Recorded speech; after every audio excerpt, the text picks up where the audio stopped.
وانشق البحار.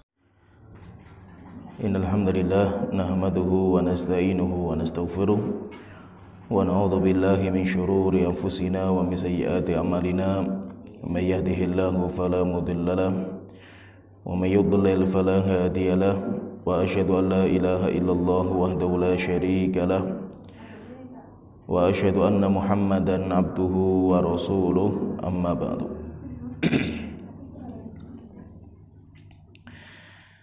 Kita melanjutkan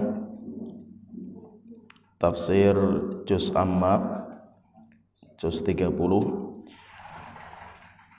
dan sekarang kita masuk di surat yang baru, yaitu surat Al-Humazah. Dan surat Al-Humazah merupakan surat Makkiyah, diturunkan sebelum hijrahnya Rasulullah SAW ke Madinah. Allah Ta'ala berfirman, Bismillahirrahmanirrahim, Wailul likulli humazatil lumazah. Celaka bagi setiap pengumpat dan setiap pencela. Alladzi jama'a malau wa addadah, yaitu orang yang gemar mengumpulkan harta dan menghitung-hitung harta itu. Yahsabu annama lahu akhladah, dia mengira bahwa hartanya bisa mengekalkan dia di dunia. Kalla la yumbadzanna fil hutamah, sekali-kali tidak. Niscaya orang itu akan dilempar ke neraka hutamah. Wa ma adraka mal hutamah, apakah engkau tahu apa itu neraka hutamah? Narullahil muqadah, yaitu api neraka yang Allah ciptakan yang terus menyala-nyala. Allati tattari'u alal afidah, api itu akan membakar sampai ke jantungnya orang tersebut. Innaha alaihim muqsadah, sesungguhnya api itu akan menutupi mereka. Fi amadim mumaddadah, mereka berada pada ikatan-ikatan besi-besi yang terikat di tiang-tiang yang kokoh. Di dalam surat ini, intisarinya Allah Ta'ala menggambarkan tentang sifat orang kafir yang mereka suka merendahkan manusia yang lainnya, terlebih ketika mereka itu memiliki harta. Ketika orang memiliki harta dan orang dibukakan pintu dunia menjadi orang yang kaya, sehingga dia menjadi pecinta dunia, orang yang rakus kepada dunia. Dan ketika Allah bukakan dunia, akhirnya orang itu suka membanggakan diri, sombong, congkak terhadap apa yang dia miliki, sampai akhirnya orang itu suka merendahkan manusia-manusia yang lainnya. Orang seperti ini nanti akan diazab di neraka, namanya neraka hutamah. Dan neraka hutamah nanti membakar orang itu sampai ke jantungnya, yaitu apinya itu panasnya sampai ke jantungnya orang itu. Allah Ta'ala di sini berfirman, kita sebutkan maknanya secara ringkas. Allah Ta'ala berfirman, Wailul likulli humazatil lumazah. Wail, terjadi khilaf di antara para ulama, wail itu apa? Ada yang mengatakan wail itu doa kebinasaan, kecelakaan. Wailun likulli humazatil lumazah, berarti wailul likulli humazatil lumazah artinya celaka, binasa, yaitu doa semoga binasa dan semoga celaka. Tetapi ada juga ulama yang mengatakan wailun itu sebuah lembah di neraka. sebuah lembah di neraka yang paling bawah, yang berkumpul di lembah itu darah, nanah, dan tangisan air mata orang-orang penghuni neraka. Lembah ini yang di bawah neraka yang mengumpulkan semua darah, semua nanah, keringat para penghuni neraka itu dinamakan dengan lembah Wail. Sehingga ketika Allah telah mengatakan wailul likulli humazatil lumazah, sebuah lembah yang berada di bawah neraka akan diberikan kepada orang-orang yang suka mengumpat dan orang-orang yang suka mencela. Sehingga maksudnya di sini wail ini apa? Maka yang paling masyhur ulama mengatakan wail itu doa kebinasaan. Wailul likulli humazatil lumazah, celaka dan binasa bagi setiap orang al-humazah lumazah. Di sini disebutkan ada dua sifat. Orang-orang yang memiliki dua sifat, yaitu humazah dan lumazah. Para ulama nanti mengatakan kalimat humazah dan lumazah itu artinya sama. Sama-sama merendahkan. Sama-sama merendahkan orang lain. Tapi kalau humazah merendahkan dengan ucapan, yaitu bedanya, yaitu sama-sama merendahkan orang lain. Sama-sama merendahkan orang lain karena menganggap dirinya lebih mulia. Itu dinamakan dengan humazah dan lumazah, yaitu humazah dan lumazah itu artinya sama-sama merendahkan. Cuma bedanya kalau humazah merendahkan dengan ucapan, yaitu mengucapkan sebuah ucapan yang ditujukan untuk merendahkan orang lain sehingga orang itu rendah. Merendahkan orang lain dengan ucapan itu dinamakan dengan humazah. Sedangkan lumazah itu merendahkan orang lain dengan perbuatan. Bisa perbuatan itu dengan isyarat tangan atau sikap atau yang lainnya. Tujuannya apa? Tujuannya orang itu merendahkan. Dan itu yaitu sikap seperti ini biasanya secara budaya itu paham kita ini. Yaitu ada orang yang meledek manusia yang lainnya. Jadi ada orang yang sukanya meledek orang, merendahkan orang, tetapi bisa dengan ucapan. Misalkan orang mengatakan dasar orang blow on. Kalimat blow on ini itu kalimat rendahan, yaitu tujuannya untuk merendahkan. Orang blow on atau orang yang dan yang lainnya lah, bahasa-bahasa yang itu secara budaya kita tujuannya untuk merendahkan martabat orang. Atau dengan perbuatan yang kita semuanya faham dengan bahasa kita, dengan budaya kita, bahwa sikap seperti itu tujuannya untuk merendahkan. Seperti isyarat dengan tangan misalkan kayak gini misalkan. Walaupun orang nggak ngomong, dia tidak ngomong kalau dia itu sedang meledek orang lain, tapi dengan mengisyaratkan itu, mengisyaratkan kayak gini saja itu, yaitu dengan isyarat kita, ini saja sudah menunjukkan kalau dia itu merendahkan. Tapi bukan dengan omongan, tapi dengan sikap.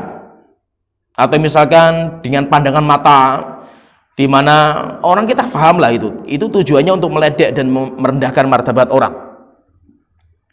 Sehingga intinya di sini, merendahkan dan meledek martabat orang itu hukumnya tidak dibolehkan.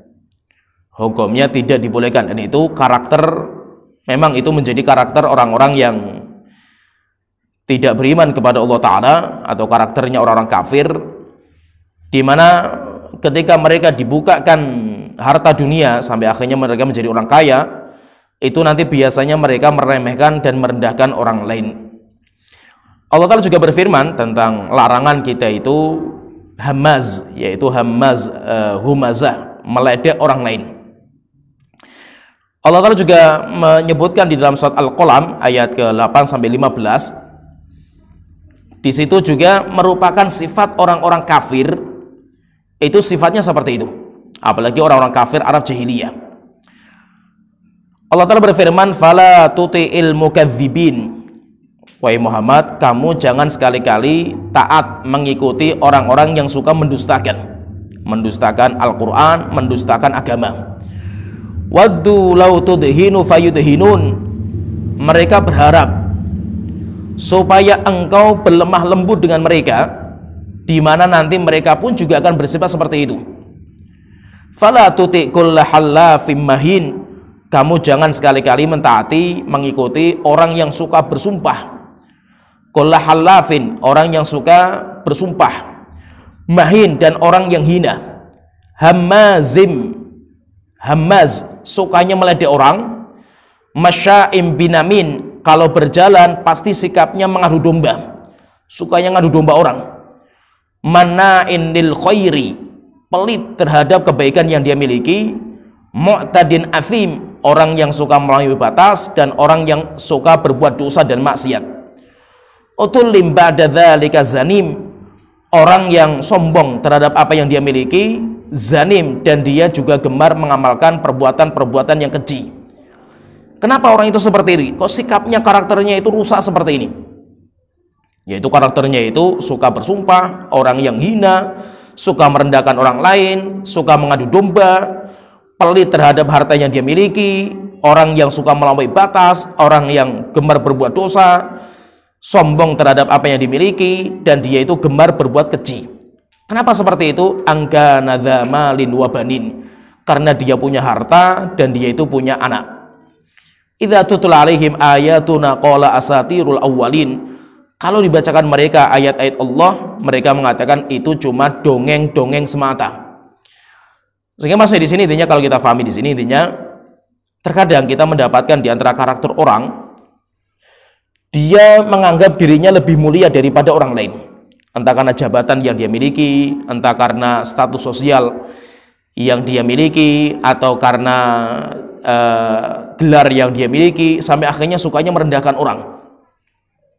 Bisa merendahkan orang dengan ucapan, yaitu suka mengucapkan kalimat-kalimat yang itu merendahkan orang, atau dengan bersikap dengan sebuah sikap yang orang tahu kalau dia itu sedang merendahkan orang lain.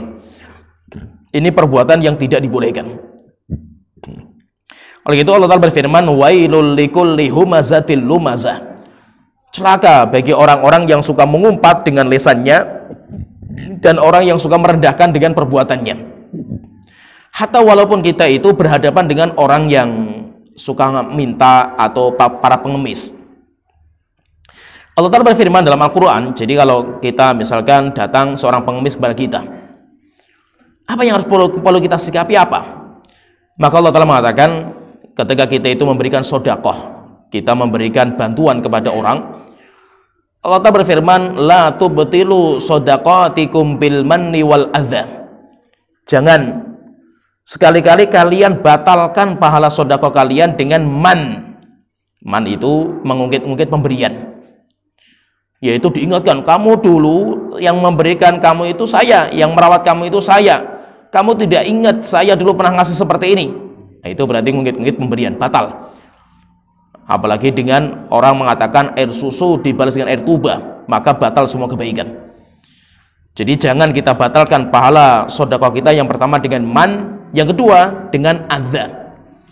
Adza itu menyakiti hati orang. Kita bantu orang misalkan itu karena dia orang miskin, tapi kita itu mengatakan sebuah kalimat atau kita mengamalkan sebuah perbuatan yang merendahkan martabat orang itu juga hukumnya tidak dibolehkan, bahkan pahala sedekah kita itu batal. Terus kalau kita itu mau bersikap gimana? Kalau kita itu mau bantu-bantu, misalkan ada orang datang ke rumah kita ngemis, kalau kita mau bantu silakan dibantu, silakan dibantu. Kalau tidak membantu, qaulun ma'rufun khairun min shadaqatin yatba'uha adza. Allah Ta'ala mengatakan ucapan yang baik, qaulun ma'ruf, ucapan yang baik, yaitu maksudnya apa? Kita minta maaf, maaf bu, saya tidak bisa bantu. Itu lebih baik daripada khairun min shadaqatin yatba'uha adza, lebih baik daripada sedekah ngasih tapi sambil ngomong. Orang itu ngasih tapi ngomong dengan sebuah ucapan yang membuat hati orang yang menjadi pengemis itu sakit. Sehingga maksudnya itu, kita kalau mau membantu silakan bantu, jangan diungkit-ungkit, jangan disebut-sebut lagi sedekah kita. Kalau memang kita itu nggak mau bantu, maka kita ngomong dengan yang baik. Kita minta maaf kepada orang itu dengan ucapan yang baik. Jangan sampai kita bantu tapi kita drumel, yaitu kita itu ngomong dengan kalimat-kalimat yang pedas, Sampai akhirnya orang itu sakit hatinya dengan ucapan kita. Oleh itu, kita kalau memiliki harta, tidak boleh kita itu merendahkan orang lain. Walaupun orang lain itu di bawah status sosial kita, di bawah ekonomi kita, di bawah jabatan kita, tidak boleh kita itu merasa kita lebih tinggi daripada orang yang lainnya. Kita merasa lebih tinggi daripada manusia yang lain, setelah itu nanti kita merendahkan martabat orang. Maka orang seperti ini termasuk orang yang sombong. Orang seperti ini termasuk orang yang sombong. Dan orang yang sombong, Rasulullah SAW beliau mengatakan, la yadkhulul jannata man kana fi qalbihi mithqalu dzarratin min kibrin. Tidak akan masuk dalam surga orang yang dalam hatinya ada satu bibit kesombongan.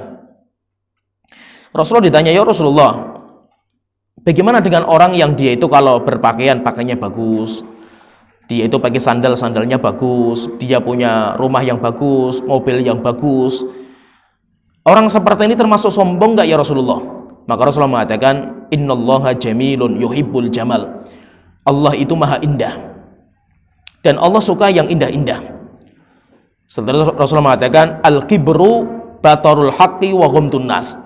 Sombong itu ada dua. Sombong itu ada dua. Yang pertama, sombong yang paling parah, orang yang menolak kebenaran. Kenapa menolak kebenaran? Karena melihat orangnya, orang yang membawakan. Kita menolak kebenaran karena kita melihat orangnya, maka itu kita sombong kepada Allah Ta'ala. Jadi orang yang sombong itu adalah orang-orang yang tidak menerima kebenaran. Kenapa? Karena melihat orang. Karena melihat orang yang membawa mungkin orang miskin. Atau orang yang membawa itu bukan orang yang sekufu dengan dia. Akhirnya dia itu menolak kebenaran gara-gara melihat orangnya. Kemudian yang kedua, sombong yang kedua itu wa ghamtun nas, suka merendahkan orang. Orang yang sombong itu yang kedua, orang yang suka merendahkan manusia. Berarti dia sombong di hadapan manusia. Sehingga jangan sampai kita ketika memiliki harta, atau kita memiliki jabatan, atau kita memiliki memiliki gelar, setelah itu kita merasa petenteng-petenteng, kita merasa lebih tinggi daripada manusia yang lain. Maka jangan sekali-kali seorang muslim punya sifat seperti ini. Kenapa? Karena sombong itu termasuk dosa besar. Dan yang berhak untuk sombong itu Allah Ta'ala. Sombong itu merupakan pakaian Allah Ta'ala. Karena yang berhak untuk sombong itu Allah Ta'ala. Karena Allah yang punya segalanya. Maka siapa yang dia sombong, maka dia telah dia itu telah merebut bajunya Allah Ta'ala. Sehingga Allah Ta'ala mengatakan, al-kibru ridai, sombong itu pakaianku. Siapa yang dia sombong, berarti dia telah menarik pakaian saya, telah merebut pakaian saya. Maka siapa yang sombong, Allah telah mengatakan akan saya azab orang itu dengan azab yang pedih. Tidak ada dosa yang pertama kali dikerjakan sama makhluk Allah kecuali sombongnya iblis. Iblis merasa diri dia lebih tinggi daripada Nabi Adam alaihissalam. Sampai akhirnya ketika disuruh sujud sama Nabi Adam, iblis mengatakan, ana khairum minhu. Tuhanku, bukankah saya lebih baik daripada Adam? Khalaqtahu min narin wa khalaqtani min tin. Kamu engkau ciptakan, wahai Tuhanku, Adam dari tanah, engkau ciptakan saya dari api. Khalaqtani min narin wa khalaqtahu min tin. Engkau ciptakan aku dari api dan engkau ciptakan Adam dari tanah. Yaitu menurut versinya iblis, api itu lebih mulia daripada tanah. Berarti iblis, versinya iblis, dia itu lebih mulia daripada Adam, sehingga dia tidak mau tunduk. Sedangkan malaikat yang dia diciptakan dari cahaya, ketika disuruh sujud, maka dia sujud kepada Nabi Adam.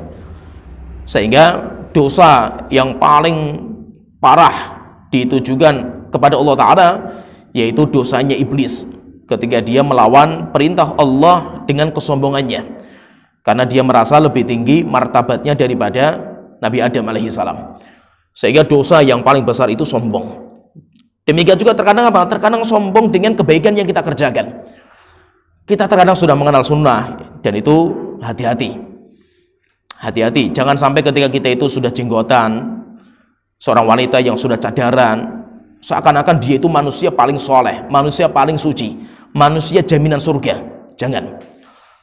Kenapa? Karena Allah Ta'ala mengatakan, Allahu Wala tuzakku anfusakum, kalian jangan menganggap suci diri kalian. Huwa a'lamu bimanittaqa, Allah yang lebih tahu siapa yang bertakwa. Sehingga orang-orang yang beriman itu mereka menggabungkan antara dua perkara. Mereka menggabungkan antara mereka itu berharap kepada Allah Ta'ala dengan surganya, sehingga mereka ketika punya harapan masuk surga, mereka semangat ibadah. Jadi mereka itu semangat ibadah luar biasa, tapi mereka itu punya rasa takut. Mereka punya was-was, jangan sampai, atau mereka punya rasa takut kalau amal mereka nggak diterima sama Allah Ta'ala. Mereka rasa takut jika seandainya dosa yang dia kerjakan bisa membatalkan pahala amal yang dia kerjakan. Sehingga orang-orang yang beriman itu mereka rajin ibadah dan mereka punya rasa takut. Sehingga mereka nggak pernah menganggap diri mereka itu paling suci, paling bersih, seakan-akan dia itu penghuni surga. Selain dia semuanya neraka jahanam semuanya. Bukan. Orang mukmin nggak seperti itu. Oleh itu sifat para nabi dan rasul, setelah Allah Ta'ala menyebutkan cerita-cerita para nabi dan rasul, Allah Ta'ala mengatakan mereka, yaitu para nabi dan rasul itu, mereka yusari'una fil khairat, mereka adalah orang-orang yang bersegera dalam kebaikan. Wa yad'unana raghaban wa rahabah, dan mereka berdoa kepada kami terus. Kenapa? Karena mereka itu punya raghaban wa rahabah. Raghab, mereka punya harapan dan mereka itu punya rasa takut. Rasa harapan mereka tandanya dari mana? Dari kita rajin ibadah. Kita rajin ibadah menunjukkan kenapa? Karena kita punya rasa harap kepada Allah Ta'ala, kita ingin masuk surga. Tapi kita nggak sombong dengan amal soleh yang kita kerjakan. Akhirnya kita itu terus berdoa kepada Allah Ta'ala supaya amal kita itu diterima. Kenapa? Kita itu berdoa terus kepada Allah Ta'ala karena kita itu punya rasa khawatir. Kita itu punya rasa takut jikalau Allah tidak menerima amal ibadah mereka. Sehingga maksudnya itu jangan sampai kita itu melihat orang-orang yang mungkin belum pernah sunnah, atau mungkin orang-orang yang berbuat dosa dan maksiat dengan mata sinis. Seakan-akan saya yang sudah jenggotan seperti ini, saya itu penghuni surga itu. Melihat orang-orang yang awam itu seakan-akan dengan mata sinis. Kenapa? Karena kita itu merendahkan mereka. Mereka penghuni neraka semua mereka ini. Akhirnya apa? Seakan-akan Anda itu yang sudah dijamin masuk surga, dan itu bahaya. Dan itu bahaya. Kita itu lebih baik kita itu tangisi dosa-dosa yang kita kerjakan daripada kita itu fokus untuk mengoreksi orang lain. Orang ketika dia sudah sibuk ngurusi diri sendiri, dia nggak akan ingat dengan orang lain. Sibukkan kita dengan aib kita, niscaya kita lupa dengan aibnya orang lain. Tapi kalau kita nggak punya kerjaan, kita nggak punya kesibukan untuk memikirkan aibnya kita, akhirnya nanti diri kita akan disibukkan untuk mikir aibnya orang lain. Seakan-akan manusia semuanya punya aib semua, semuanya salah, semuanya mereka itu penghuni neraka semuanya itu, kecuali saya. Seakan-akan saya itu yang paling bersih, dan itu bahaya. Kenapa orang itu seperti itu? Karena dia lupa dengan aibnya. Dia lupa dengan aibnya. Maka itu jangan sekali-kali kita itu melihat orang-orang yang mungkin dia itu secara agama mungkin nggak seperti kita lah. Kita alhamdulillah dimudahkan untuk sholat, kita dimudahkan untuk ngaji, kita dimudahkan untuk beramal soleh. Jangan sampai kita melihat orang-orang yang tidak seperti kita itu dengan mata yang sinis. Karena kita nggak tahu bagaimana akhir kehidupan kita. Ada orang yang dia itu beramal ibadah, amal-amal penghuni surga, hatta ma yakunu bainahu wa bainahu illa dzira', sampai jarak antara surga dengan orang itu cuma 1 hasta. Fayasbiqu alaihil kitab, setelah itu datang takdir Allah, fayamalu bi amali ahli nar, setelah itu dia mengamalkan amal penghuni neraka jahanam dan meninggal di atas amal itu, penghuni neraka jahanam. Setelah itu dia diseretkan neraka jahanam. Ada orang yang bergelimang dosa dan maksiat sampai jarak dia dengan neraka 1 hasta. Sebelum meninggal dunia, dia dimudahkan oleh Allah Ta'ala untuk mengamalkan amal-amal penghuni surga. Setelah itu dia meninggal di atas amal itu, akhirnya dia masuk ke surga Allah Ta'ala. Sehingga maksudnya itu kita jangan merasa diri kita sudah suci, jangan merasa kita itu sudah hebat, kita sudah luar biasa, seakan-akan kita itu salafis sejati, seakan-akan kita itu yang paling bersih, sedangkan yang lainnya semuanya sesat, semuanya neraka jahanam, saya saja yang bisa masuk surga. Jangan. Seorang muslim gak seperti itu. Coba kalau kita perhatikan ya, maksudnya itu kalau kita perhatikan para sahabat Rasulullah SAW itu, mereka sudah dijamin masuk surga. Bahkan Umar bin Khattab itu pernah ketika duduk bersama Rasulullah dengan para sahabat, Rasulullah cerita, saya tadi malam mimpi Saya dalam mimpi saya itu saya masuk surga. Kemudian saya ketika masuk dalam surga, saya melihat bagaimana bentuk istana-istana yang hebat sekali di surga, megah-megah. Sampai akhirnya saya takjub dengan sebuah bangunan, sebuah istana, rumah yang sangat indah. Akhirnya saya itu bertanya sama malaikat, wahai malaikat, apakah ini rumah milik saya? Maka malaikat mengatakan enggak. Terus ditanya, terus milik siapa wahai malaikat? Maka malaikat mengatakan, li fatam min Quraisy. Ini miliknya seorang pemuda dari Quraisy. Akhirnya saya merasa pemuda itu saya. Akhirnya saya tanya lagi, apakah itu saya yang dimaksudkan? Bukan. Akhirnya ditanya, siapa itu? Siapa? Milik siapa? Akhirnya malaikat mengatakan, untuk Umar bin Khattab. Umar bin Khattab ketika diceritakan ini, beliau masih hidup. Sampai beliau menangis ketika mendengar ceritanya Rasulullah, bahwasanya beliau sudah disiapkan rumah di surga yang sangat indah. Tapi apakah Umar bin Khattab itu merasa bangga? Wow, ini loh saya itu orang hebat. Saya ini penghuni surga, bahkan rumah saya sudah ada di surga. Mentang-mentang dengan rumah itu, akhirnya dia itu istilahnya kayak petantang-petenteng, belagu, sok hebat dan yang lainnya. Enggak. Bahkan ketika Umar bin Khattab menjadi pemimpin, dia datang kepada Hudzaifah. Kemudian dia mengatakan, wahai Hudzaifah, apakah namanya Umar bin Khattab masuk dalam daftarnya orang-orang munafik? Maka Hudzaifah mengatakan, saya enggak akan jawab, karena saya sudah dibaiat sama Rasulullah untuk tidak membocorkan nama-nama orang munafik. Akhirnya ditanya lagi, wahai Hudzaifah, tolong jawab sekali saja, apakah nama saya masuk dalam daftar itu? Maka Hudzaifah mengatakan tidak. Setelah itu Umar tanya, apakah ada gubernur yang saya pilih orang munafik? Maka Hudzaifah mengatakan ada. Terus ditanya, siapa gubernur itu? Hudzaifah mengatakan, wahai Umar, saya tidak akan jawab, karena saya dibaiat sama Rasulullah untuk tidak membocorkan nama-nama orang munafik. Akhirnya Umar bin Khattab itu kalau ada seorang gubernur yang dia angkat meninggal dunia, maka Umar itu lihatnya Hudzaifah mensolatkan atau tidak. Rupanya Hudzaifah tidak mensolatkan, Umar juga tidak mau mensolatkan. Maksudnya apa? Setingkat Umar saja yang sudah punya rumah di surga, dia pun masih takut kalau dia itu masuk dalam daftar orang munafik. Para sahabat dijamin masuk surga mereka, tapi mereka rajin beribadah kepada Allah Ta'ala. Kita yang belum ada jaminan masuk surga, kita yang sudah masuk itu seakan-akan kita kenal sunnah, cadaran, jenggotan, seakan-akan kita itu luar biasa, seakan-akan itu. Akhirnya apa? Kita melihat orang lain itu sinis, seakan-akan mereka itu semuanya penghuni neraka semua itu. Mereka itu sesat, mereka itu semuanya orang-orang yang penghuni neraka lah, seakan-akan hanya kita penghuni surga, kita yang salafi sejati, seakan-akan kita yang mendapatkan hidayah satu-satunya itu. Jangan, ini bahaya. Seperti ini itu bahaya. Kita harus ingat akan aib-aib kita, dosa-dosa kita, dan jangan sampai kita itu nanti meninggal di atas su'ul khotimah, sehingga itu yang membuat kita takut. Itu yang membuat kita takut. Kita rajin beribadah, kita harus rajin beribadah, tapi kita jangan merasa kita itu sudah diterima amal ibadah kita kepada Allah Ta'ala. Jangan merasa kita itu sudah paling suci, jangan merasa kita itu penghuni surga. Mungkin semua amal kita nggak ada yang diterima sama Allah Ta'ala. Saya bisa menjamin kalau amal soleh yang kita kerjakan itu diterima sama Allah Ta'ala. Mungkin gak ada satupun amal yang diterima sama Allah Ta'ala. Sehingga jangan kita itu merasa hebat karena amal soleh yang sudah kita kerjakan. Kita bisa ngaji seperti ini bukan karena kehebatan kita. Kita nggak punya kehebatan. Kita bisa ngaji seperti ini karena Allah memudahkan kepada kita. Allah memberikan hidayah kepada kita. Kita bisa mengamalkan sunnah, kita bisa sholat berjamaah, kita bisa puasa, bukan karena kehebatan kita, tapi karena Allah membantu kita. Sehingga tidak perlu kita itu sombong terhadap amal soleh yang kita kerjakan. Jadi sombong terhadap amal itu lebih bahaya daripada sombong terhadap dunia. Orang dia punya harta, dia punya jabatan, wajar, karena dunia. Orang pasti akan sombong dengan dunia dia miliki. Tapi yang menjadi masalah itu orang sombong dengan amal soleh yang dia kerjakan. Itu yang bahaya. Yang bahaya, seakan-akan dengan sholat saya, seakan-akan dengan puasanya saya, sodakohnya saya itu menjadi manusia paling suci. Itu lebih bahaya daripada orang-orang yang sombong dengan dunia yang mereka dapatkan. Maka di sini Allah Ta'ala berfirman, wailul likulli humazatil lumazah. Celaka bagi orang-orang yang suka mengumpat dengan lisannya dan mencela dengan perbuatannya. Siapa orang itu? Alladzi jama'a malau wa addadah.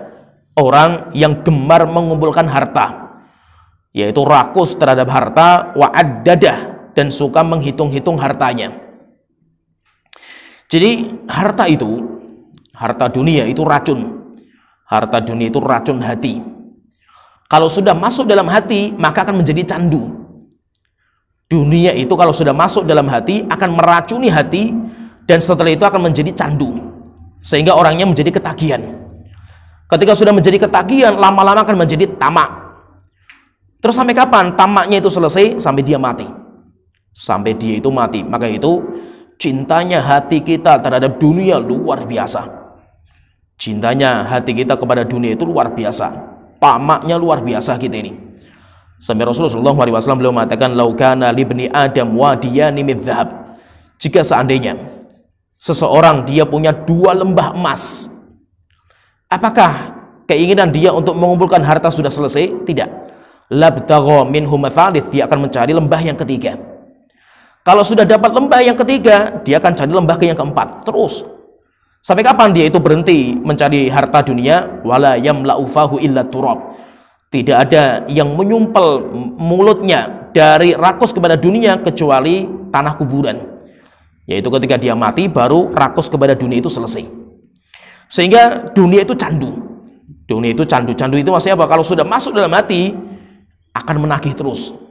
Akan menagih terus sehingga setelah itu menjadi orang yang tamak. Ibaratnya kita, dunia itu ibaratnya itu kayak kita itu minum air lautan. Semakin banyak kita minum, semakin kehausan. Sehingga apa? Semakin kita masuk dunia, semakin kita itu nggak pernah selesai dari dunia. Semakin kita itu rakus, semakin kita itu merasa kurang, semakin kita itu butuh lagi tambahan, terus seperti itu. Oleh karena itu tidak pernah Allah itu mengatakan kepada Muhammad untuk meminta tambahan harta. Tetapi yang Allah minta kepada Nabi Muhammad untuk berdoa minta tambahan ilmu. Wa qul rabbi zidni ilma. Tuhanku, katakan dalam doa kamu Muhammad, Tuhanku berikan tambahan kepada kami ilmu. Itu apa? Karena dunia itu bahaya. Dunia itu kalau sudah masuk ke hati racun jadinya. Biarkan dunia itu ada di tangan kita. Dunia itu ada di tangan kita. Jangan sampai dunia itu masuk di hati kita. Kalau sudah masuk dalam hati kita, maka menjadi racun. Menjadi racun. Akhirnya akan menagih terus. Kayak orang kecanduan. Orang kecanduan. Kecanduan itu akan menagih sampai kapan? Nggak pernah selesai. Tidak pernah selesai. Kenapa? Karena dunia itu, karakter dunia itu, kita kalau sudah, jadi karakter dunia itu kayak Fata Morgana. Karakter dunia itu kayak Fata Morgana. Fata Morgana itu dilihat dari jauh kayak air yang mengalir. Kita pengen mendapatkan air itu. Tapi kalau kita sudah sampai ke situ, rupanya tidak ada airnya. Setelah itu nanti lihat lagi ke depannya, ada air lagi mengalir. Datang lagi ke tempat itu, datangi nggak ada apa-apanya lagi. Melihat depannya lagi, ada air lagi mengalir, terus seperti itu. Itulah namanya kenikmatan dunia. Jadi kenikmatan dunia itu kita akan menikmati sesuatu yang belum kita dapatkan. Sesuatu yang belum kita dapatkan rasanya lezat sekali. Sehingga lezatnya dunia, dan kita semuanya bisa merasakan. Semua kita bisa merasakan. Coba kita semuanya lihat diri kita lah itu. Kita ngaca diri kita, semuanya kita terasa. Dan semuanya kita tahu. Dunia itu lezatnya kapan sih dunia itu? Dunia itu lezat kalau kita nggak punya. Tapi kalau kita sudah punya, rasanya membosankan. Sehingga apa? Sesuatu yang sudah kita miliki, pengennya kita buang, kita ganti yang lain. Itulah namanya kenikmatan dunia. Maka itu kenapa kok dunia itu rasanya nggak enak kalau kita itu nggak punya sifat qanaah. Yang membuat dunia itu menjadi lezat itu kenapa? Karena ada sifat qanaah. Karena ada sifat qanaah. Qanaah itu merasa puas dengan pemberian Allah Ta'ala. Apa yang Allah berikan kepada saya itu kenikmatan terbesar dan itu lezat sekali.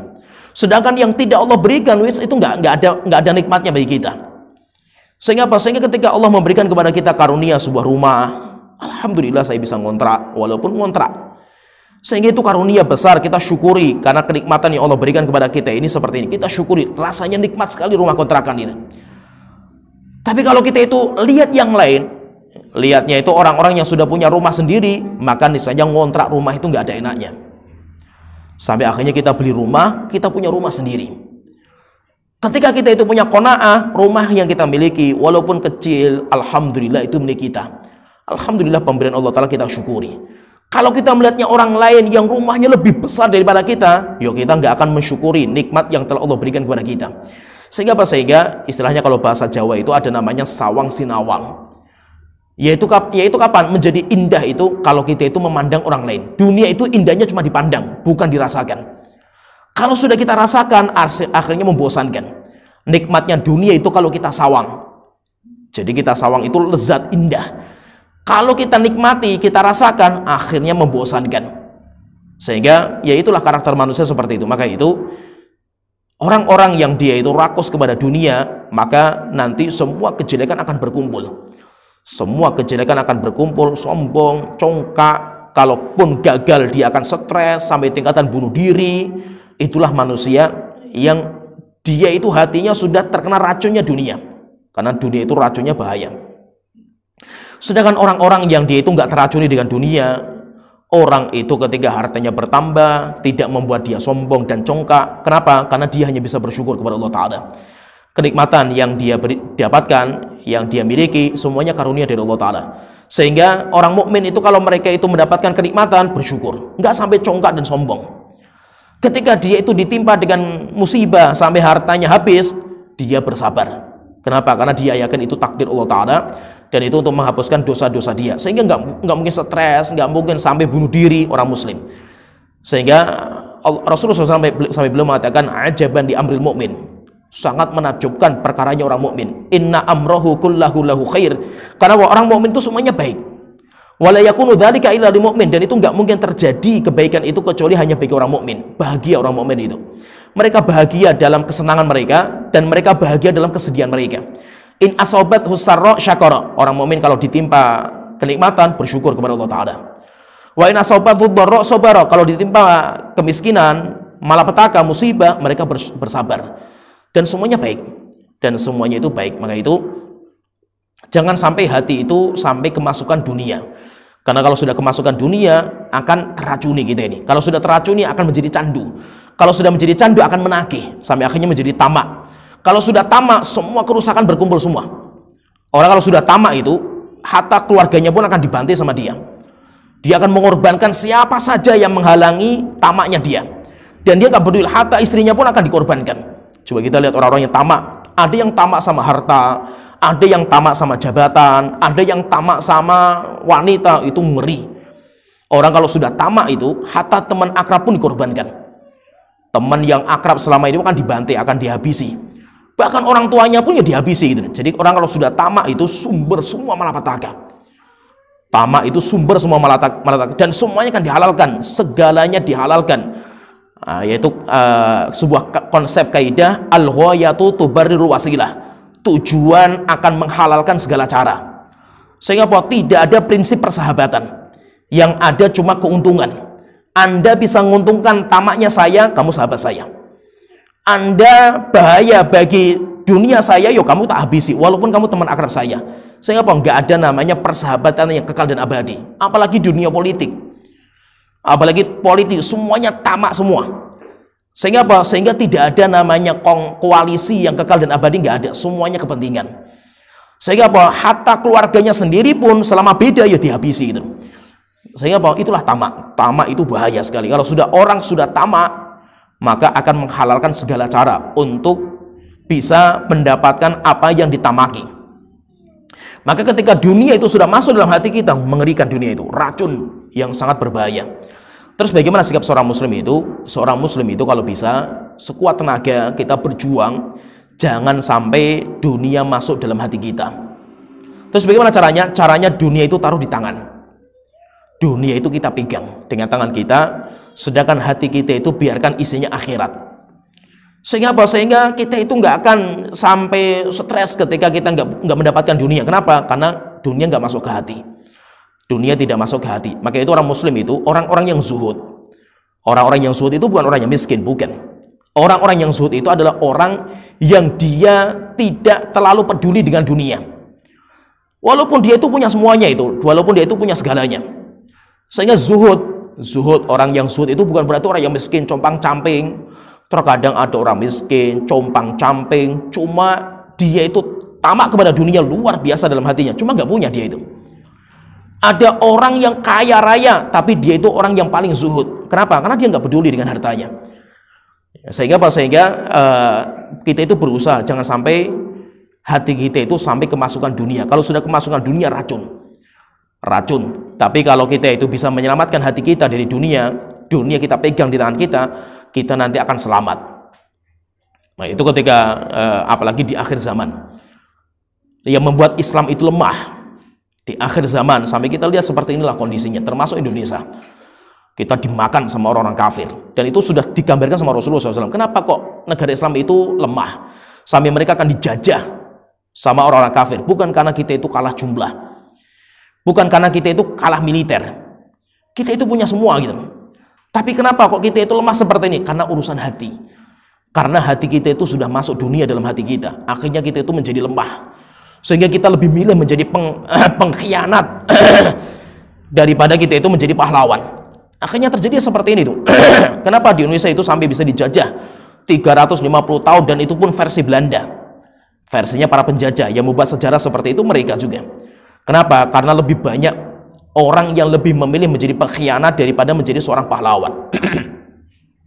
Oleh itu Rasulullah mengatakan, idza tabayatum bil aina, kalau kalian itu yaitu sudah jual beli dengan sistem riba, wa akhadtum adznabal baqar, kalian sudah pegangi buntut-buntut sapi, wa raditum bizar'i, kalian sibuk dengan cocok tanaman kalian, wa taraktumul jihad, dan kalian tinggalkan jihad di jalan Allah Ta'ala, sallallahu alaikum dzullan, Allah akan menimpakan kehinaan kepada kalian.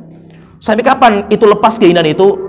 Tidak mungkin kalian itu selamat atau bebas dari kehinaan hatta tarji'u ila dinikum, sampai kalian kembali ke agama kalian. Dalam hadis yang lain Rasulullah mengatakan, yushaku antada alaikumul umam, hampir-hampir datang waktu zaman di mana umat-umat kafir selain kalian bersatu padu untuk memangsa kalian, makan kalian, menjajah kalian, kama tada al akalatu ila qas'atiha, bagikan orang-orang yang lapar berkumpul dihidangkan satu nampan makanan yang lezat, rebutan dimakan itu. Lah, nampan itu kalian. Jadi orang muslim itu kayak kambing gemuk, kambing empuk yang siap untuk dimakan. Maka Rasul ditanya, ya Rasulullah, amin qillatin nahnu yauma idzin, apakah kita akan dijajah itu karena kita itu jumlahnya sedikit, kita kalah jumlah?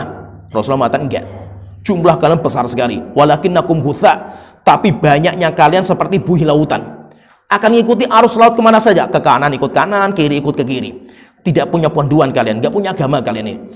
Setelah itu Allah Ta'ala mengatakan, Rasulullah mengatakan, dan Allah akan mencabut rasa takut, segan, rasa yaitu orang-orang kafir zaman dulu itu, mereka kalau sama kaum muslim mereka ketakutan, itu sudah dicabut karena kalian nggak punya wibawa lagi. Setelah itu Allah akan mencantumkan dalam hati kalian al-wahan, penyakit kehinaan, kelemahan. Maka Rasul ditanya, ya Rasulullah, wahan itu apa? Kehinaan itu apa? Maka Rasulullah mengatakan, hubbud dunya, cinta sama dunia. Jadi sudah sampai cinta itu kan masuk hati, dunia sudah sampai masuk ke dalam hati. Kalau sudah dunia masuk ke dalam hati, jadinya racun. Akhirnya apa? Kaum muslim itu lemah. Jadi lemahnya kita itu bukan karena kita itu kalah jumlah, kalah ekonominya, atau kita itu kalah politiknya, atau kita itu kalah militernya. Enggak. Kita itu menjadi lemah. Kenapa? Karena dunia masuk dalam hati kita. Sehingga ketika dunia itu masuk dalam hati kita, kita itu mudah sekali dibeli sama orang kafir. Mudah sekali dibeli. Mungkin kita dibayar dengan berapapun, setelah itu kita korbankan agama kita, dunia kita, negara kita korbankan. Dan itu ya seperti inilah kita lihat gitu. Nah, kenapa seperti itu? Karena dunia itu masuk dalam hati. Maka itu di antara sifat orang-orang yang kafir seperti ini, alladzi jama'a malan wa addadah, orang-orang yang suka ngumpulkan dunia, harta, wa addadah, dan dia itu terus menghitung-hitung. Jadi dihitung-hitung, duitnya saya udah berapa ini, sekarang sudah berapa ini, sekarang sudah berapa ini. Akhirnya apa? Kesibukannya adalah mengumpulkan dunia. Bukan kesibukannya itu adalah berbagi sama orang, bukan kesibukannya itu untuk akhirat yang dipikirkan, enggak. Dunia yang dia pikirkan. Yang penting dunia dan dunia. Yasabu annama lahu akhladah. Dia kalau sudah cinta dunia, orang kalau sudah cinta dunia nanti akibatnya di sini. Yasabu annama lahu akhladah. Dia beranggapan kalau dunia dia, harta dia akan mengekalkan dirinya. Dunia itu kalau kita sudah masuk dalam dunia, seakan-akan kita punya dunia itu sampai nggak pernah berakhir. Itu yang jadi masalah. Jadi problemnya orang kalau sudah masuk dunia itu nanti di sini. Ya, kita lanjutkan. Allah Ta'ala berfirman, yahsabu annama lahu akhladah. Orang itu beranggapan kalau hartanya bisa mengekalkan dirinya. Yaitu biasanya orang-orang yang tamak kepada dunia, dia merasa kalau dunia yang dia dapatkan itu akan dia nikmati kekal dan abadi. Padahal terkadang dia itu tahu kalau dunia itu akan dia tinggalkan. Tapi karena tamak terhadap dunia, akhirnya ilmu kalau dia itu akan meninggalkan dunia itu hilang. Orang ketika di puncak jabatan sombong, congkak, zalim, padahal dia tahu bahwasanya jabatan gak selamanya. Akhirnya dia nanti ketika jatuh, setelah itu baru menyesal. Dan itu hampir terulang terus seperti itu. Nah, itu orang-orang yang dia itu memiliki harta, dia nanti akan lupa dengan akhiratnya, dan dia merasa kalau dunia yang dia dapatkan itu akan mengekalkan dirinya. Sampai Allah Ta'ala sebutkan di dalam Al-Quran tentang bagaimana orang-orang kafir, mereka terhadap dunia, ketika mereka di dunia, cintanya sama dunia luar biasa. Sampai akhirnya nanti ketika di hari kiamat, dia baru merasa dunia itu nggak bisa memberikan manfaat kepada dia. Harta tidak bisa memberikan manfaat kepada dia. Allah Ta'ala berfirman dalam surat Al-Haqqah ayat 13 sampai 34. Allah Ta'ala berfirman, فَإِذَا نُفِخَ فِي الصُّورِ نَفْخَةٌ وَاحِدَةٌ.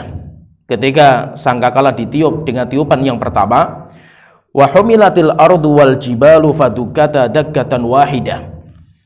Kemudian langit, bumi, dan gunung diangkat, setelah itu ditabrakkan dengan sekali tabrakan sampai hancur.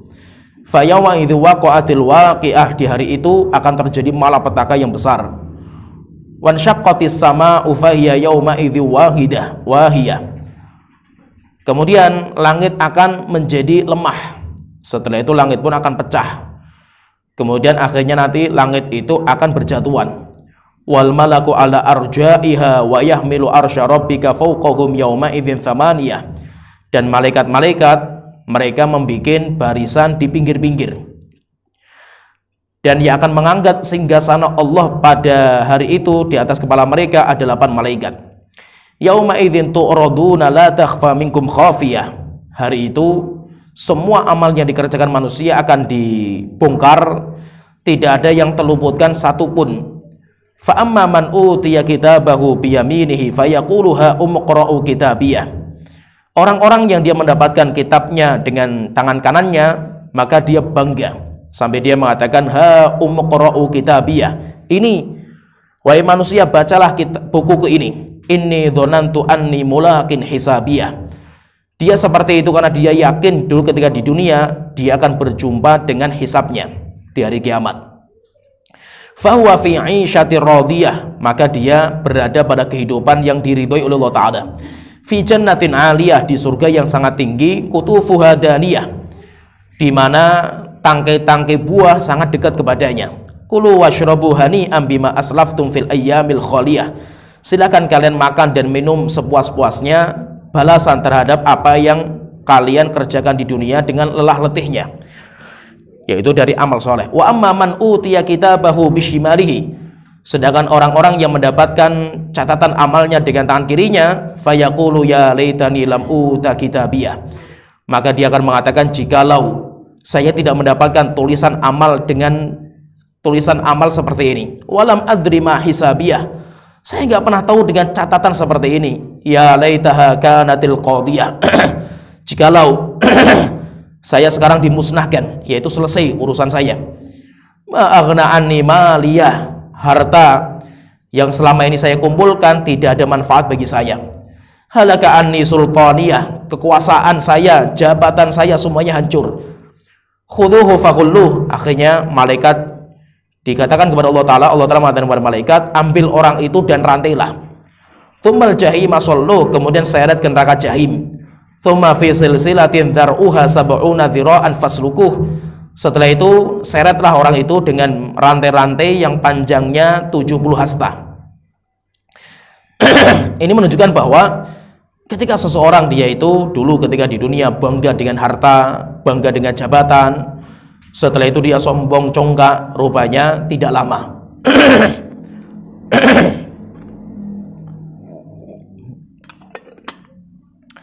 Rupanya kesombongan itu tidak lama, sampai akhirnya nanti ketika datang hari kiamat, akhirnya dia akan menyesal. Rupanya harta selama ini yang dia kumpulkan gak ada manfaatnya. Jabatan, presiden, wali kota, gubernur yang dia bangga-banggakan selama ini gak ada manfaatnya.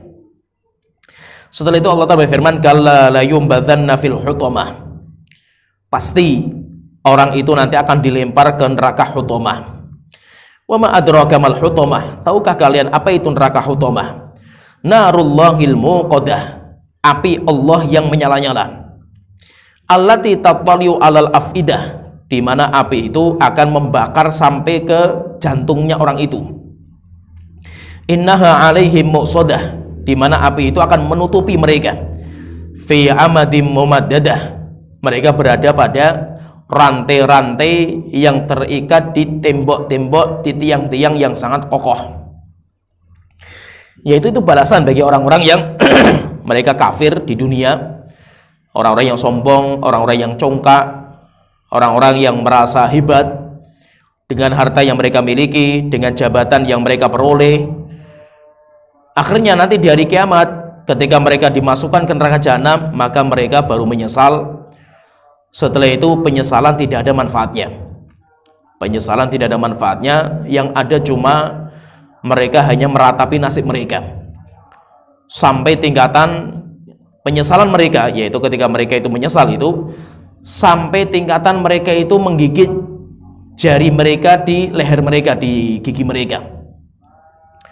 Allah Ta'ala berfirman, wa yauma ya'uddu dzalimu ala yadayhi, hari di mana orang-orang dia menggigit jarinya, yaitu meletakkan jarinya itu di mulutnya kemudian digigit.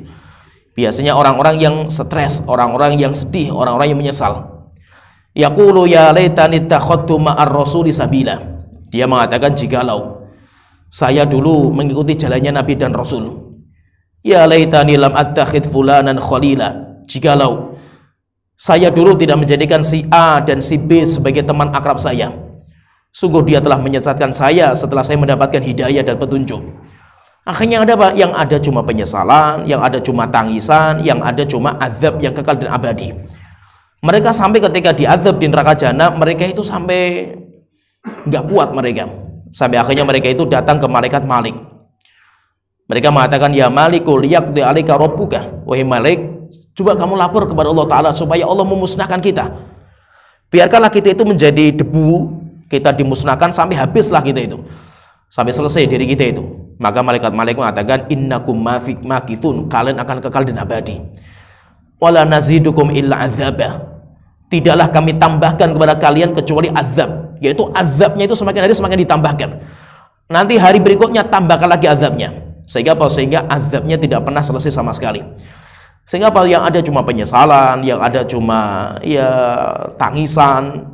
Sampai Rasulullah mengatakan, sesungguhnya penghuni neraka jahanam, mereka kerjaannya setiap hari cuma menyesali diri mereka.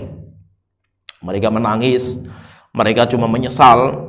Sampai Rasulullah mengatakan, kalau air mata mereka itu dialirkan jadi dijadikan lautan, kemudian dialirkan di atas air mata mereka itu kapal-kapal pesiar, niscaya kapal pesiar itu akan berjalan di tetesan air mata mereka. Sampai akhirnya kering mata mereka, kemudian setelah itu yang keluar adalah darah-darah di mata mereka. Yang ada apa? Cuma penyesalan. Terlebih kalau seandainya, maksudnya terlebih lagi, orang-orang yang di neraka jahanam itu ditampakkan kenikmatan surga. Jadi mereka diazab setiap hari, setiap hari diazab, bahkan azabnya semakin hari semakin mengerikan azabnya itu. Tapi mereka itu setiap hari melihat pemandangan surga, melihat bagaimana orang-orang mukmin yang dulu mereka hina, mereka remeh, budak-budak seperti Bilal, seperti ya Sumayyah, yang mereka dulu direndahkan karena seorang budak, diinjak-injak martabatnya sampai akhirnya dibunuh. Ketika orang-orang yang dulu meledeknya, merendahkannya, setiap hari diazab, dan dia melihat orang-orang yang dulu diremehkan, dia itu rupanya masuk ke surga. Ketika masuk ke surga, maka yang ada cuma penyesalan, dan yang ada cuma harapan. Jikalau ada lau annali karrotan, jika seandainya dunia itu waktu itu bisa dibalik lagi, bisa diulang kembali. Kalau seandainya saya itu punya kesempatan yang kedua, saya akan menjadi orang-orang soleh. Tapi rupanya apa? Rupanya tidak ada kesempatan yang kedua. Oleh itu terkadang Nabi dan Rasul itu ketika mereka direndahkan, mereka dihinakan sama masyarakat yang tidak beriman, maka terkadang Nabi dan Rasul itu mengatakan kepada mereka, yaitu ketika mereka itu direndahkan, seperti Nabi Nuh ketika Nabi Nuh itu berjalan, yaitu beliau membuat kapal, itu Nabi Nuh direndahkan sama masyarakatnya. Setiap orang yang melewati kapalnya Nabi Nuh, sakhiru minah, Allah Ta'ala mengatakan mereka itu meledek dan merendahkan Nabi Nuh. Maka Nabi Nuh mengatakan, intas khoru minna. Allah Ta'ala berfirman di dalam surat Hud ayat ke-38, wa yasna'ul fulka, Nabi Nuh membuat kapal. Wa kullama marra alaihi mala'um min qaumihi sakhiru minah. Ketika orang-orang dari kaumnya melewati kapalnya Nabi Nuh, mereka meledek, mereka mencaci maki, mereka menganggap gila Nabi Nuh. Qala in taskharu minna fa inna naskharu minkum kama taskhurun. Maka Nabi Nuh mengatakan, jika kalian sekarang meledek kami, enggak apa-apa, silakan diledek, yaitu silakan direndahkan, silakan dijadikan bar tertawan, enggak ada masalah. Fa inna naskharu minkum, akan datang waktu di mana kami nanti yang akan meledek kalian. Kama taskhurun, sebagaimana kalian sekarang ini meledek kita, mengejek kami. Fasaufa ta'lamuna may ya'tihi 'adzabun yukhzihi wa yahillu 'alaihi 'adzabun muqim. Nanti kalian akan tahu siapa orang-orang yang akan mendapatkan azab yang mengerikan dari Allah Ta'ala. Akhirnya apa? Akhirnya ketika Nabi Nuh mata seperti ini, sampai Nabi Nuh berdoa, Tuhan gua azablah kaum saya ini. Sampai akhirnya datang banjir bandang, setelah itu mereka dihabisi dengan banjir itu. Sehingga maksudnya itu, nanti ketika di hari kiamat, orang-orang yang sombong, orang-orang yang congkak, orang-orang yang zalim dengan jabatan yang mereka miliki, dengan harta yang mereka miliki, nanti mereka sadar harta itu tidak memberikan manfaat kepada mereka, jabatan sudah hilang, akhirnya yang ada cuma penyesalan. Maka itu kalau ketika kita didolimi misalkan sama siapa saja lah itu, mungkin kita nggak bisa membalas karena kita itu lemah, kita nggak bisa apa-apa gitu. Tapi ingat bahwasanya Allah itu maha melihat. Jangan kita itu suudzon sama Allah Ta'ala. Ketika kita dzalimi, apakah Allah itu nggak tahu saya? Apakah Allah itu nggak melihat saya? Apakah Allah itu tidak menolong saya? Jangan. Kita jangan sekali-kali suudzon sama Allah Ta'ala. Allah memantau kita. Dan terkadang memang Allah biarkan orang-orang yang zalim itu dibiarkan sama Allah Ta'ala. Bahkan terkadang orang-orang yang zalim semakin diberikan jabatan, semakin diberikan harta, semakin kuat mereka itu, sehingga kita nggak bisa apa-apa gitu. Sehingga terkadang itu kita itu cuma menjadi penonton terhadap kezaliman orang. Kita nonton saja, kita komentar, kita akan dihabisi. Sehingga yang ada zaman sekarang itu, Anda kalau tidak menjadi iblis, ya minimal kamu diam ketika melihat iblis beraksi. Jadi maksudnya itu, zaman sekarang itu konsepnya seperti itu. Kita melihat maling, diam saja. Kalau kamu tidak mau jadi maling, lihat maling diam saja. Tapi kalau kamu ngomong itu maling, ya kamu akan dihabisi. Dan yang menghabisi kamu bukan hanya maling saja, semua nanti menghabisi kamu itu. Kita melihat orang korupsi, diam saja. Kalau kamu tidak menjadi lingkaran mereka, masuk lingkaran mereka, diam. Tapi kalau kamu mengatakan, oh si fulan itu korupsi, ya kamu akan dihabisi. Mereka nanti kerja sama semua itu. Sama-sama maling, semuanya akan menghabisi kamu. Sehingga zaman sekarang itu yang bisa kita cuma nonton sajalah itu. Kezaliman yang sudah jelas-jelas nyata, tapi kita nggak bisa apa-apa. Kenapa? Kalau kita komentar kita habis. Sehingga yang ada cuma kita itu, ya sudah kita nikmati sajalah pemandangan kezaliman yang ada. Apakah Allah itu lupa? Apakah Allah itu nggak tahu? Apakah Allah itu lalai terhadap perbuatan mereka? Tidak. Tidak. Nanti akan ada waktu di mana kita akan tertawa melihat mereka. Di mana akan waktu di mana kita akan meledek mereka, kita akan mencaci maki mereka. Itu nanti ada waktunya. Akan ada di balasan itu akan ada. Maka itu Allah Ta'ala mengatakan, wala tahsabannallaha ghafilan amma ya'maludz zalimun. Jangan sekali-kali kalian menganggap Allah lalai terhadap perbuatan orang-orang zalim. Innama nu'akhiruhum liyaumin taskhasu fihil absar. Memang sengaja kami akhirkan azab bagi mereka orang yang zalim, kami sengaja akhirkan sampai datang waktu di mana mata-mata manusia ketakutan.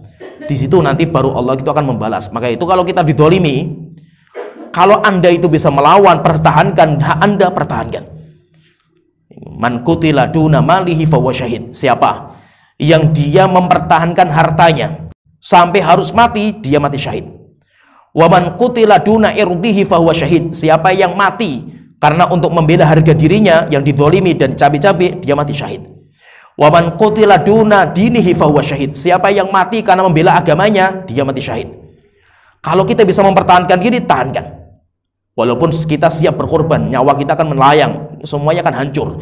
Kalau kita siap, maka jalankan. Tapi kalau kita nggak siap dengan madharat yang lebih besar, maka kita menjadi orang penonton saja. Walaupun kita dizalimi, walaupun kita dirampas hak kita, walaupun kita itu dizalimi lah itu, kita hanya sabar saja. Kenapa? Karena nggak lama, sakitnya itu nggak lama. Sakit itu nggak lama. Nanti akan datang waktu yang kekal dan abadi, di mana kita nanti akan tertawa melihat orang-orang yang zalim selama ini. Kita nanti akan meledek mereka. Mungkin kita nanti akan mengolok-olok mereka dan mencaci maki mereka. Maka Nabi Nuh mengatakan, intas khoruminna. Jika kalian sekarang mencaci maki kami, ngolok-olok kami, nggak apa-apa, silahkan. Fa inna naskhoru minkum kama taskhurun. Akan datang waktu di mana kami nanti akan membalas olok-olokan kalian sebagaimana kalian sekarang mengolok-olok kami. Sehingga tidak ada kata kecuali kesabaran. Apalagi di akhir zaman seperti ini, yang ada cuma sabar dan sabar. Sehingga nanti orang-orang yang zalim seperti ini, orang-orang yang sombong, congkak, yang sukanya meledek, sukanya mengolok-olok, sukanya merampas hak kita, maka tidak ada cara kecuali kesabaran, karena Allah yang nanti akan membalas mereka dengan azab neraka hutomah dan sangat mengerikan. Ya, sampai di sini alhamdulillah kita sudah selesai tafsir surat Al-Humazah secara ringkas. Nanti insyaallah kita masuk di surat berikutnya, surat Al-Asr, di pertemuan berikutnya. Wa akhiru da'wana alhamdulillahirabbil alamin wa sallallahu alaihi wa ala alihi wa sahbihi ajmain.